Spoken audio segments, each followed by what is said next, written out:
Welcome back everyone. जोर का जोर में मीरब जीशान की तरफ से आपको एक बार फिर बहुत बहुत खुशामदीद। और बहुत सारे टॉपिक्स पर डिस्कशन हुई दोपहर में। यकीनन आपने बहुत इन्जॉय किया होगा क्योंकि बहुत सारी ऐसी चीज़ें भी डिस्कशन हम कोशिश करते हैं रोज़ ही करें जो बहुत सारे प्लेटफॉर्म्स पर नहीं होती हैं, बहुत सारी चीज़ों पर बात नहीं होती है, लेकिन हमारी कोशिश होती है कि ऑलमोस्ट हर पहलू, हर तरह की खबर जो है उस पर नज़र दौड़ाई जाए और बात की जाए। अब एक बहुत इंपॉर्टेंट चीज़ मैं देख रही थी कि सामने आ रही है और वो ये है कि क्रिकेट कमेटी का सरबराह यानी कि वकार यूनुस साहब को बना दिया गया है। देखना ये है कि आखिर इसकी क्या वजह है। अगर तो इसकी कोई बहुत बड़ी रीज़न है, ठीक है, चेयरमैन साहब की मर्ज़ी है, तमाम उन लोगों की मर्ज़ी है जो सिलेक्ट करते हैं, बहुत कुछ सोचा होगा, बहुत कुछ प्लान करने के बाद ही ये फ़ैसला किया होगा। लेकिन क्या ये फ़ैसला क्रिकेट के लिए बेहतर साबित हो सकता है या मज़ीद नए मसाइल पैदा कर सकता है? सवाल ये पैदा होता है। तो मेरे साथ मौजूद है नाज़िन सेट पर आप सबकी जान, क्रिकेट की शान, हाफिज़ इमरान। अस्सलाम वालेकुम हाफिज़ साहब, कैसे हैं आप? वालेकुम मेरा बहुत शुक्रिया आपका। हाफिज़ साहब, जैसा मैंने अभी बोला कि फ़ैसला तो हो गया, ठीक है, उनको मौका दे दिया गया। और अगर आपको याद हो तो इससे कबल बात हो रही थी कि टीम में ग्रुपिंग है और इस पर कोई किसी किस्म का कंप्रोमाइज़ नहीं होगा, डिसिप्लिन पर नहीं होगा, फ़लाँ चीज़ पर नहीं होगा, फ़लाँ चीज़ पर नहीं होगा। ये सारे फ़ैसले मद्देनज़र रखते हुए वकार यूनुस को आपने क्रिकेट का सरबराह बना दिया, तो ग्रुपिंग ये सब कुछ तो उनके दौर में भी था। तो क्या नया ऐसा फैसला हुआ और क्या सोचकर, ये तो खैर चेयरमैन साहब बेहतर बता सकते हैं, लेकिन आपकी राय भी अहमियत रखती है, क्या सोचकर ये फैसला किया और दुरुस्त है ये फैसला? देखिए, इसका दो मुख्तलिफ चीज़ें हैं, टीम की ग्रुपिंग और किसी भी शख्स को किसी इंतज़ामी ओहदे पर लाना। फ़ैसला गलत है या दुरुस्त है, इसका फ़ैसला तो जब वो काम करेंगे और वो फ़ैसले करेंगे और क्रिकेट को चलाएंगे, उसके बाद देखा जाएगा कि क्या जिस शख्स का इंतखाब किया गया है जिस काम के लिए, क्या वो उसके लिए मौजू हैं या नहीं है, और क्या इस फ़ैसले से पहले माजी पर नज़र दौड़ाई गई या नहीं दौड़ाई गई। क्योंकि इससे पहले मुख्तलिफ़ वक्तों में पाकिस्तान क्रिकेट टीम की कोचिंग कर चुके हैं वकार यूनुस। इसमें कोई शक नहीं है कि वो पाकिस्तान के बहुत शानदार तेज़ गेंदबाज रहे हैं, दुनिया के अजीम फास्ट बॉलर्स में उनका नाम लिया जाता है। लेकिन जब आप कोचिंग में आते हैं या इंतज़ामी ओहदों पर अपनी खिदमात अंजाम देते हैं तो वो मुख्तलिफ़ चीज़ें हैं। खेल से कोचिंग मुख्तलिफ़ है, कोचिंग से इंतज़ामी ओहदों पर जाना मुख्तलिफ़ है। तो अगर इसके बारे में बेस्ट ऑफ लक अभी तक तो ये कहा जा सकता है, लेकिन क्या माजी को देखा गया या नहीं देखा गया, ये सवाल ज़रूर है। और किस चीज़ ने कायल किया चेयरमैन साहब को इस फ़ैसले पर कि वो पाकिस्तान क्रिकेट के मौजूदा हालात में मौजू हो सकते हैं। पाकिस्तान के कप्तान रहे हैं, बहुत शानदार क्रिकेट का करियर है उनका। देखते ही हैं कि वो उनको जो ज़िम्मेदारियाँ मिलती हैं वो उसको किस अंदाज से अंजाम देते हैं। और अगर उनको क्रिकेट कमेटी का सरबराह बनाया जाता है तो उस कमेटी में अकेला शख्स तो नहीं होगा, ज़ाहिर है और भी लोगों को वो वहाँ पर शामिल कमेटी में शामिल करेंगे। तो वो कौन लोग होते हैं और उसकी क्या इख्तियारात होते हैं और वो कमेटी कैसे काम करती है। क्रिकेट कमेटी हमने टेक्निकल क्रिकेट कमेटी में मिसबाह उल हक वाली भी देखी है, उससे पहले भी कमेटियाँ देखते देखते वो कमेटियाँ गायब हो गई हैं। अब देखते हैं वकार यूनुस साहब जब आते हैं तो वो कैसे पाकिस्तान के क्रिकेट को चलाते हैं। बड़ा एक मुश्किल मरहला उनके लिए होगा कि अगर वो इंतज़ामी ओहदे पर आते हैं, फिर आप क्या उनके TORs होंगे, उनके काम करने का क्या पैमाना पाकिस्तान क्रिकेट बोर्ड मुकर्रर करेगा, उसमें आपके डायरेक्टर्स कितना ज़्यादा उसमें उनका साथ देंगे या उनका कितनी मदाखलत होगी या उनको कितनी आज़ादी होगी। ये चीज़ें जब वो बाज़ाब्ता तौर पर संभालेंगे और उसकी जो हुदूद हैं उनका तयन पाकिस्तान क्रिकेट बोर्ड करेगा कि ये इनके काम हैं और बाकी सारे लोग इनके मातहत होंगे या बाकी सारे लोग इनके डिसिप्लिन में काम करेंगे, या फिर हर जो इस वक्त हर किसी का अपना अपना एक शोबा है और वो पाकिस्तान क्रिकेट बोर्ड को रिपोर्ट कर रहा होता है। ये जो क्रिकेट बोर्ड की ब्यूरोक्रेसी है वो उसको किस तरह से समझती है और उनके लिए कितनी जगह निकलती है, ये वक्त के साथ चीज़ें इनका फ़ैसला होगा। लेकिन बहरहाल किसी को भी ज़िम्मेदारी मिले उसके लिए नेक तमन्नाएं, लेकिन अगर कोई पहली मरतबा कर रहा हो तो आप बहुत सारी चीज़ें और हवालों से गुफ्तगू करते हैं। लेकिन अगर कोई शख्स पाकिस्तान में 3, 4, 5 मरतबा मुख्तलिफ़ वक्तों में मुख्तलिफ़ हैसियत से काम कर रहे हों तो फिर आपके जहन में कोई और ख़्याल ज़रूर आता है। बहरहाल बेस्ट ऑफ लक अगर पाकिस्तान क्रिकेट बोर्ड उन्हें लगाता है। फ़ैसला वक्त इसका करेगा कि वो इतना किस हद तक बेहतरी कर पाते हैं या नहीं कर पाते, लेकिन जो माजी है वो कोई इतना खुशगवार नहीं है, तजुर्बा खुशगवार नहीं रहा उनके साथ पाकिस्तान क्रिकेट बोर्ड का। हाफिज़ साहब, आपने मतलब एक ही लम्हे में मेरे तमाम सवालों के जवाब ऑलमोस्ट दे दिए हैं जो मैं अभी करना चाह रही थी, लेकिन फिर भी मेरा मतलब देखिए, मैं ये समझती हूँ कि जिस तरह से आपने भी कहा कि अगर कोई नया शख्स आता है तो फिर सूरत हाल डिफरेंट होती है। एक शख्स ऐसा जो सामने आता है, उसकी एक कारकर्दगी, पूरी एक हिस्ट्री आपके सामने होती है। मैं ये नहीं कहती हूँ कि उसमें कहीं ना कहीं ख़राबियाँ, हर शख्स आता है, इंसान गलतियों का पुतला आता है, मिस्टेक्स करता है, लेकिन इस वक्त हमारी क्रिकेट इस सिचुएशन में नहीं है कि हम कोई भी ऐसा तजुर्बा करें जिसके ऊपर दुनिया भर से या पाकिस्तान से कोई ऐसी मतलब अभाम और ऐसी गुफ्तगू शुरू हो जाए कि हमारी क्रिकेट को और ज़्यादा नुकसान पहुंचे। अभी जिस तरह से आप देखें कि अगर कैप्टेंसी की बात की जाती है तो कैप्टेंसी के ऊपर जो फैसले किए गए, एक शख्स को आजमाया, उसके बाद दोबारा से कैप्टेंसी दे दी गई, उसकी वजह से नुकसान हमें उठाना पड़ा। आज जो भी फैसले हो रहे हैं क्रिकेट की बेहतरी के लिए हो रहे हैं, लेकिन उनके अंदर अगर हम वही गलतियाँ देखा जाए तो कान इधर से पकड़ें उधर से पकड़ें, गलती अगर हम वही दोहराते जाएंगे तो फ़ायदा तो क्रिकेट को नहीं होगा, नुकसान ही होता जाएगा। फिर देखिए, अब ये फ़ैसला करने वालों पर है ना कि वो क्या फ़ैसला करते हैं, वो किस तरीके से मसाइल को सुलझाना चाहते हैं, हल करना चाहते हैं। अगर उनके ख़्याल में वो ज़्यादा बेहतर शख्सियत का इंतख़ाब करते हैं तो उनका ख़्याल होगा कि वो बेहतर कर सकते हैं। तो इसके लिए कोई ये तो नहीं चाहता पाकिस्तान में कि वो क्रिकेट को ख़राब करे। अब लेकिन हर किसी का अपना एक काम होता है करने का, हर किसी की अपनी एक महारत होती है, कि उसकी खासियत होती है। पांचों उंगलियां एक जैसी नहीं होती हैं। हर किसी के हर शख्स हर काम नहीं कर सकता। बिल्कुल, हर शख्स हर काम नहीं कर सकता, और दुनिया में ऐसा कहीं होता भी नहीं है। हाँ। आपकी मुख्तलिफ शोबों में काम करने वाले लोग, एक ही अगर आप क्रिकेट को ही ले लें, आप इसमें देखें कि कितने उसमें से आगे उसकी ज़िमनी चीज़ें निकलती हैं। ठीक है, फास्ट बॉलिंग के लिए, स्पिन बॉलिंग के लिए, इधर उधर सारी चीज़ें। तो अब देखना ये है कि जिस फैसले की तरफ पाकिस्तान क्रिकेट बोर्ड जा रहा है, जब आप इसको वसी तनाजुर में देखते हैं कि चलें लोग कम अज़ कम ये सोचेंगे पाकिस्तान से बाहर के, पाकिस्तान के एक ग्रेट क्रिकेटर को आपने इंतज़ामी तौर पर इस्तेमाल करने की या उनकी सलाहियतों से इस्तेफ़ादा करने का फ़ैसला किया है। लेकिन पाकिस्तान में जो लोग क्रिकेट को 20, 22, 24, 25 बरस से या उससे ज़्यादा बरसों से, कुछ लोग होंगे पाकिस्तान में यकीनी तौर पर हैं जो 3 दहाइयों से ज़ायद क्रिकेट को कवर कर रहे हैं, और उन्होंने पाकिस्तान के गुज़िश्ता 30 बरसों में जो खिलाड़ी पहले खेला करते थे, फिर कोचिंग में आए, फिर इंतज़ामी ओहदों पर आए, उन सबको देखा हुआ है। तो उनकी राय मुख्तलिफ होगी।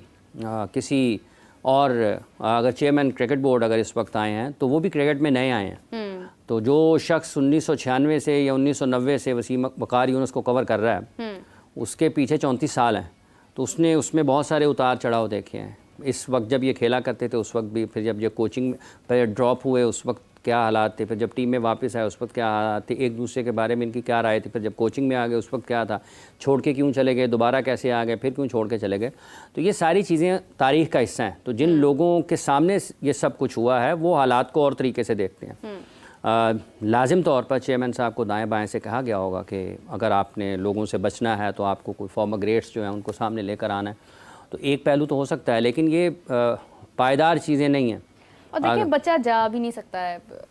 आप टीम की आपकी कारकर्दगी ख़राब होगी ना, तो आपके लिए बड़ा मुश्किल होगा। तो दुनिया में 2-2 हाथों से बॉलिंग करने वाले क्रिकेटर इस वक्त इंटरनेशनल क्रिकेट में खेल रहे हैं। ठीक है, स्विच हिटिंग हो गई है, रिवर्स स्वीप के साथ स्विच हिट पे लोग चले गए हैं, इतनी इनोवेशन हो गई है क्रिकेट में, और डिजिटल का दौर है। आप एक ही लम्हे में पाकिस्तान में और एक ही लम्हे में आप कनाडा में और आप यूरोप में भी देखे जा रहे हैं। हाँ। आप बच नहीं सकते हैं। तो बचने का एक ही ज़रिया है और वो परफॉर्मेंस है। अगर आपकी कारकर्दगी ठीक नहीं होगी तो आपके लिए मुश्किलात होंगी, आपके फ़ैसले ठीक नहीं होंगे तो आपके किसी भी किस्म के फ़ैसले जो हैं वो आपके मुस्तकबिल पर असरअंदाज होंगे।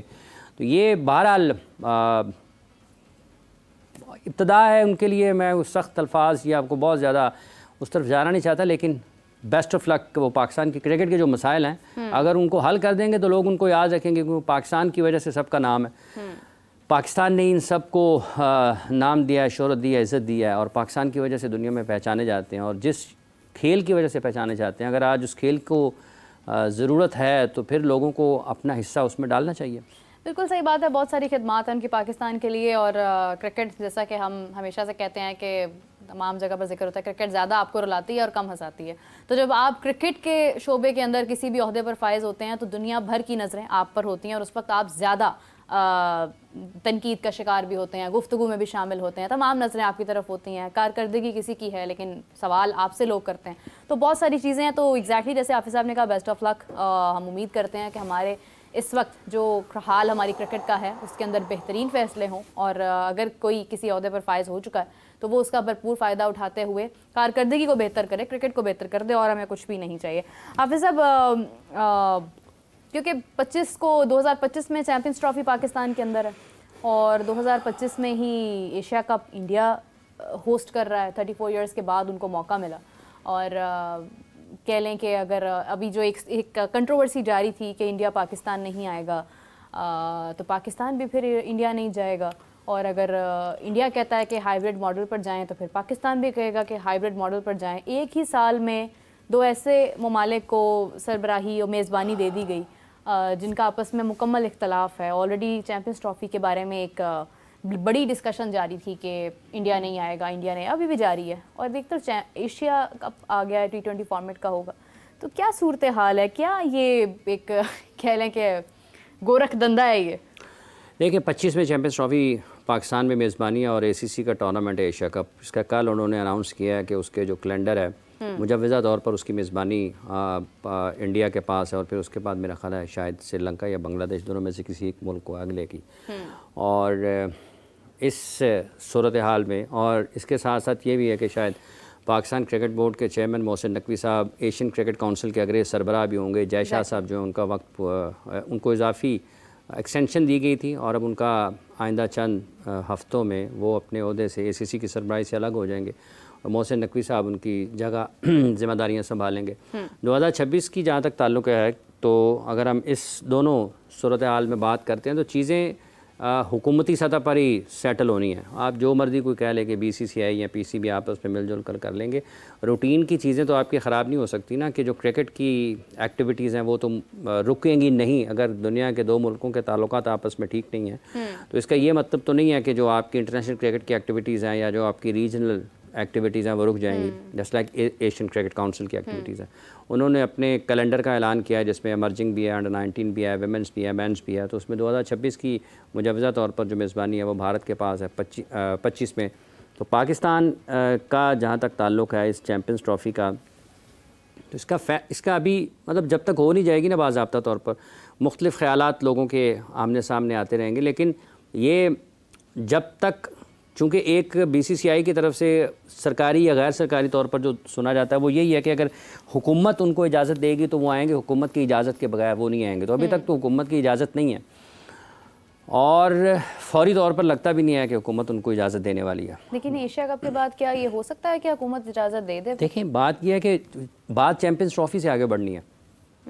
चैम्पियंस ट्रॉफ़ी पहले, एशिया कप बाद है, बात चैम्पियंस ट्रॉफ़ी से आगे बढ़नी है। अगर चैम्पियंस ट्रॉफ़ी में हालात वो नहीं होंगे जो कि पाकिस्तान के लिए साजगार हैं, तो फिर एशिया कप दूसरे दर्जे पर चला जाता है। चैम्पियंस ट्रॉफ़ी की मेज़बानी या चैम्पियंस ट्रॉफ़ी के मुकाबलों के बाद इस चीज़ का तयन होगा कि 25 में, उसके बाद अगर भारत में कोई इवेंट है तो पाकिस्तान क्या मौक़िफ़ इख्तियार करता है या उसमें सूरत हाल क्या बनती है। 25 की चैम्पियंस ट्रॉफ़ी उस सिलसिले में किसी हद तक उसको वाज़े कर सकती है कि हालात किस रुख जा सकते हैं। लाजिम नहीं है, बहुत सारी चीज़ें हैं जो वक्त के साथ साथ आगे बढ़ेंगी, और मेरा ख़्याल है कि कबल वक्त होगा वो चीज़ें हैं कि जिनको आप बयान कर सकते हैं, लेकिन वो उनके लिए इंतज़ार ज़्यादा मुनासिब है। चैम्पियंस ट्रॉफ़ी पाकिस्तान के पास है और इसकी मेज़बानी पाकिस्तान के पास रहनी चाहिए, और पाकिस्तान को इसकी मेज़बानी करनी चाहिए। अगर ये पाकिस्तान के लिए कुछ मुश्किल सूरत हाल होती है तो फिर भी ऑप्शंस खुली होती हैं कि आप किस रास्ते से, मतलब आपने इस्लामाबाद पहुंचना है ना, तो इस्लामाबाद जाने के लिए आपके पास रास्ते हैं सफ़र मुकम्मल करने के। मतलब आप फ़िज़ाई सफ़र भी कर सकते हैं, आप बज़रिया सड़क भी जा सकते हैं, आप ट्रेन पर भी जा सकते हैं, ठीक है। अगर आपने सड़क के ज़रिए जाना है तो वो उसके भी एक से ज़्यादा रास्ते हैं, ठीक है। तो अगर आपने ट्रेन पर जाना है उसके भी आपके पास राहें, आप फ़िज़ाई सफ़र के ज़रिए भी जा सकते हैं। तो चैम्पियंस ट्रॉफ़ी तक ये सारी चीज़ें खुली रहेंगी, वो खुलेंगी चीज़ें उसके बाद वो हैं ऑन क्या उसको कहते हैं, कंसिडर की जाती हैं। तो वो अभी मेरा ख़्याल है कि उनको हम इंतज़ार करें उस वक्त का कि जब कोई हतमी फ़ैसला होता है कि चैम्पियंस ट्रॉफ़ी के बारे में। है मेरे ज़हन में चीज़ें कि इंतहा हो गई इंतज़ार की, ये जो इंतज़ार वाले पहलू हैं ये तो बहुत अच्छे से चल रहे हैं। देखिए बात यह है कि अगर ये चैंपियंस ट्रॉफ़ी पाकिस्तान के अलावा किसी और मुल्क में हो रही होती तो ये वाली बहस ना होती। और अगर इंडिया ने दोनों मुल्कों के ताल्लुकात आपस में ठीक होते तो वो भी मामलात इस तरीके से ज़ेर बहस ना आते।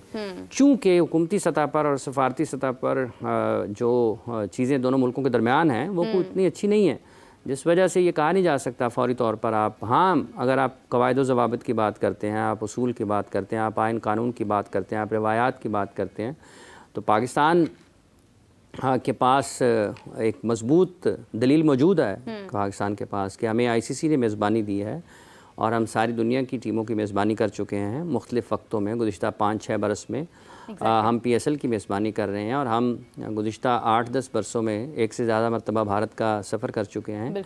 हमने जो अपनी ज़िम्मेदारियाँ थी वो निभाई हैं। ये वो दलाइल हैं जो पाकिस्तान के पास हैं किसी भी सतह पर इसको बयान करने के लिए, और यही वो चीज़ है जिसको पाकिस्तान दुनिया के साथ बातचीत कर सकता है। लेकिन फिर भी इन तमाम चीज़ों के बावजूद भी, इन तमाम चीज़ों की मौजूदगी में भी अगर आपको लगे कि चीज़ें आपके हाथ से फिसल रही हैं, सिरक रही हैं, निकल रही हैं, तो उसकी वजूहत होती हैं। वो बड़ा उसको हकीकत पसंदाना रहकर ज़मीन पर रहते हुए आपने तरक्की करनी है तो आपको ज़मीन पर रहते हुए तरक्की करनी है। ये नहीं है कि आप कहें जी मैं वो ऊपर 70वीं मंजिल पे जाता हूँ तो वहाँ से छलांग लगा के वहाँ पे पहुँचूँगा तो लोग समझेंगे वो तरक्की कर ली है इसने। वो आप वहाँ से छलांग लगाएंगे, लोग कहें जी मैंने मशहूर होना तो 70वीं मंजिल से छलांग लगा के ख़बर बननी है। तो ये चीज़ें इस वक्त के साथ आगे बढ़ती हैं। तो पाकिस्तान के पास जो अपने मवाद मौजूद है अपने उस केस को दुनिया के सामने पेश करने के लिए वो मौजूद है, लेकिन उसके साथ भी अगर कोई समझता है कि ये अभी उतना ज़्यादा बेहतर नहीं है तो ठीक है, जैसे आगे बढ़ेंगी फिर वैसे वैसे चीज़ें मुख्तलिफ़ हवालों से ज़ेर बहस आएंगी। लेकिन मुश्किलात है ना पाकिस्तान के लिए, तो कोई बात नहीं, मुश्किलात रहती हैं। जो कोई ना कोई किसी जगह पर पोटेंशियल होता है किसी भी शख्स में, तो इनफरादी तौर पर भी उसके ऊपर मुश्किल ज़्यादा आती है। तो पाकिस्तान की क्रिकेट में पोटेंशियल है ना इतना कि वो दुनिया को खींचती है अपनी तरफ। ठीक है, कुछ लोगों का ख्याल होगा कि फ़र्क नहीं पड़ता, लेकिन लोग जब वेस्ट इंडीज़ वर्ल्ड कप नहीं खेल रहा होता तो लोग उसको महसूस करते हैं उसकी कमी को। अगर श्रीलंका की कारकर्दगी ख़राब होगी तो उससे फ़र्क पड़ेगा, और अगर पाकिस्तान किसी जगह पर नहीं होगा तो उससे इन दोनों मुल्कों से ज़्यादा फ़र्क पड़ेगा पाकिस्तान के ना होने से। सो देखना ये है कि आगे कैसे बढ़ती हैं चीज़ें। इसको अगर सुलझाया जाए ज़्यादा अच्छे अंदाज में तो वो दुनिया क्रिकेट को फ़ायदा। सिर्फ 1-2 मुल्कों की बात नहीं है। पाकिस्तान के क्रिकेट जो है इसका अपनी एक दिलकशी है, अपना एक हुस्न है। तो दोनों जगह पर लोगों को बात करते हुए इसका ख्याल ज़रूर रखना चाहिए। कोई इस किस्म के इंतहा पर नहीं जाना चाहिए कि जो खेल से हटके आपके सियासी जो सोच है उसका इजहार करता हो। सियासी मामलात दुनिया में मुल्कों के अपनी जगह पर होते हैं और उनके साथ ही आपके दीगर ताल्लुकात भी रहते हैं। तो पाकिस्तान के बारे में बात करते हुए भी लोगों को पाकिस्तान के हालात को भी ज़रूर देखना चाहिए और गैर जानिबदारी से बात करनी चाहिए। किसी को इतना ज़्यादा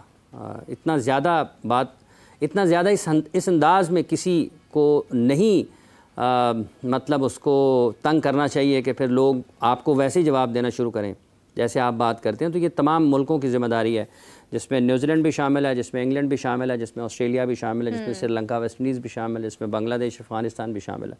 वो तमाम जो टेस्ट प्लेइंग नेशंस हैं इनके अलावा और भी हैं। तो उन सब की ये ज़िम्मेदारी है कि वो इस वक्त में अगर वो समझते हैं कि ये जेंटलमैन गेम है तो जेंटलमैन प्रॉमिस भी दुनिया में कोई चीज़ है। आपको वो जहन में रखना चाहिए कि असल में जब आप जेंटलमैन प्रॉमिस की बात करते हैं तो उसका मतलब क्या है, उसका मानी क्या है।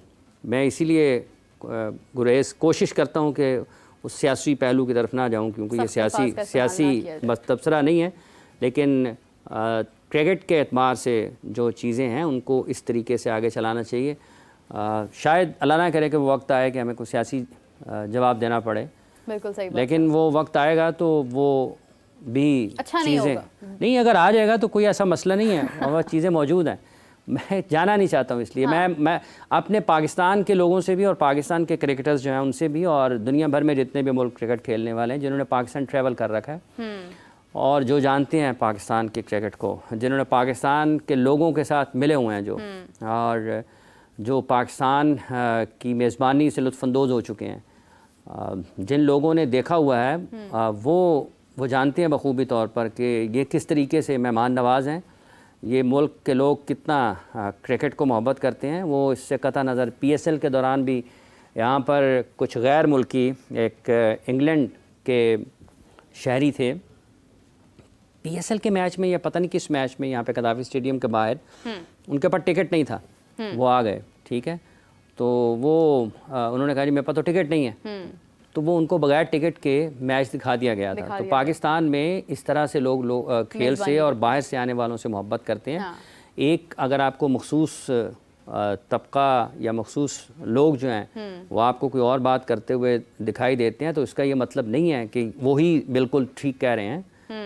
तस्वीर का दूसरा रुख भी होता है, आपको पलट कर देख लेना चाहिए कि उस रुख में आपको क्या, वहाँ पर क्या सामने नज़र आ रहा है। बिल्कुल सही बात है। और स्पेशली अगर हम देखते हैं, अगर आप सियासी गुफ्तगू करना पसंद करते हैं तो मेरे ख्याल से आपको क्रिकेट छोड़कर सियासत ज्वाइन कर लेनी चाहिए, ज़्यादा बेहतर है। क्योंकि क्रिकेट का मकसद तो मिलाना है, खेलना है, मतलब खेल पेश करना है, और उसको खेल तक ही रहने देना चाहिए। बिकॉज अगर आप इस तरह की बातें करते हैं जो कंट्रोवर्शियल हैं, जिससे नफरत फैलती है, तो वैसे भी वो मुनासिब नहीं है और ज़ेब नहीं देता। मतलब आप देखें अगर पाकिस्तान में हम देखते हैं कितने ही ऐसे प्लेयर्स हैं या फॉर्मर प्लेयर्स हैं या एक्सपर्ट्स हैं जिन्होंने कोई नफरत भरे अल्फाज अदा किए हों, तो कोशिश करते हैं बस तनकीद बराए इस्लाह की जाए और क्रिकेट को अहमियत दी जाए, कोई सियासी बयान ना दिया जाए।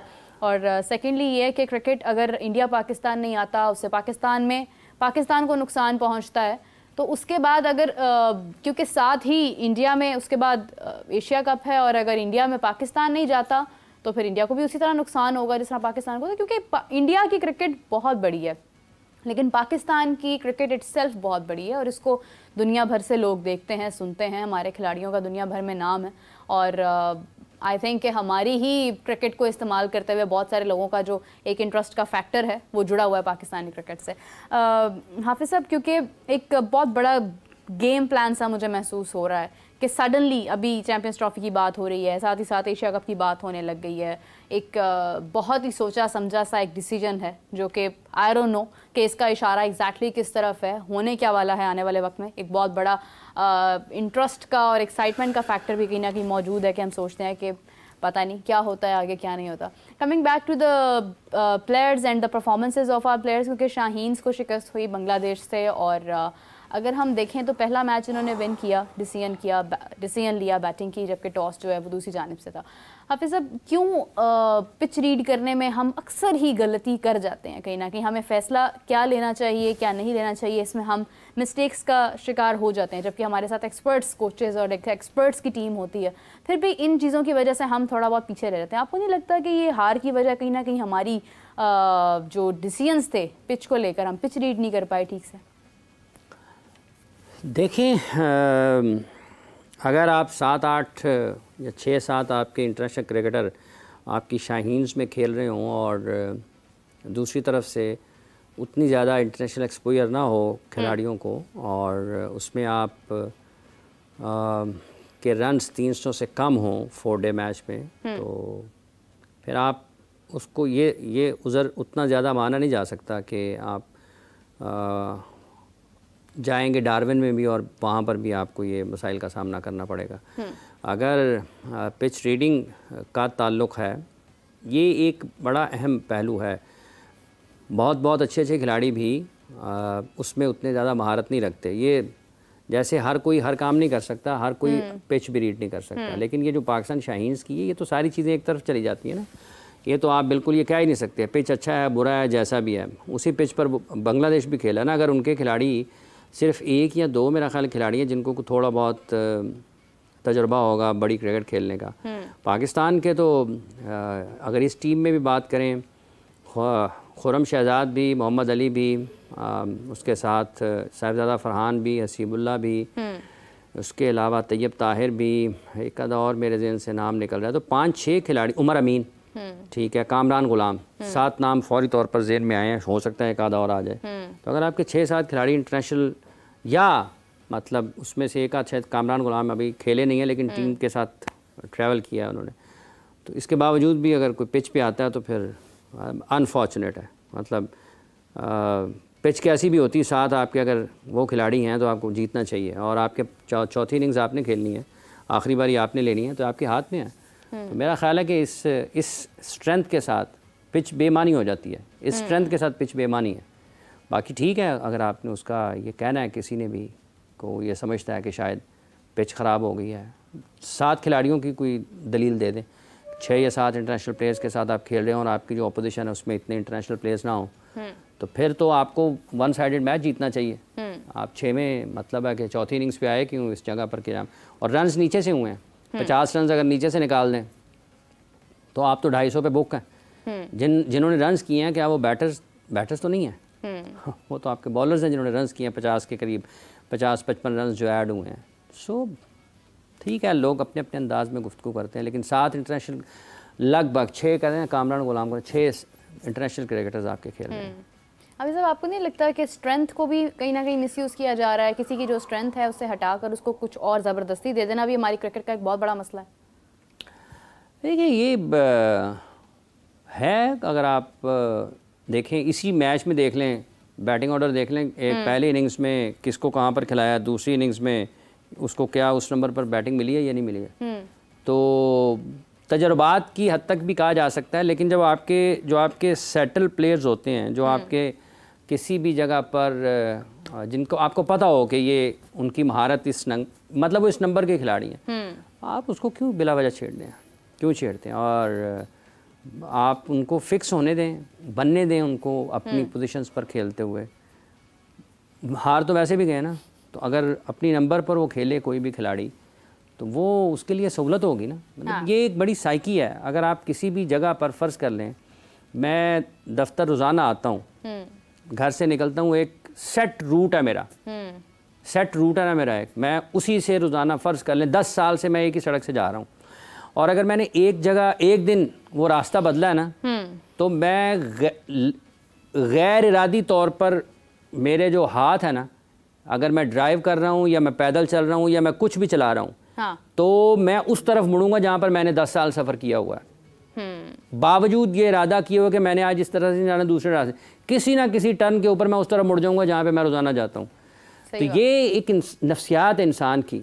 अगर कोई 5-7 साल से एक नंबर पर खेल रहा है, तो आप क्या समझते हैं, आप उसको उतार के नीचे भेजें या नीचे से ऊपर भेजेंगे तो वो कंफर्टेबल हो जाएगा? मेरा नहीं ख्याल। नहीं, इससे कैसे कंफर्टेबल हो सकता है? नहीं हो देखें सकता। आप मैं अपनी मिसाल दूं, मैं यहाँ बैठकर शो करती हूँ, मुझे यहाँ से हटाकर किसी और टेबल पर बिठा दिया जाए तो मुझे कंफर्ट फील नहीं होगा। ऑब्वियसली बात है, आपको आप एक फेमिलियर हो जाते हैं एक जगह से आप बहुत ज़्यादा, और आपको एहसास होता है कि नहीं ये चीज़ अब आपकी है और आप यहाँ पर खुलकर खेल सकते हैं।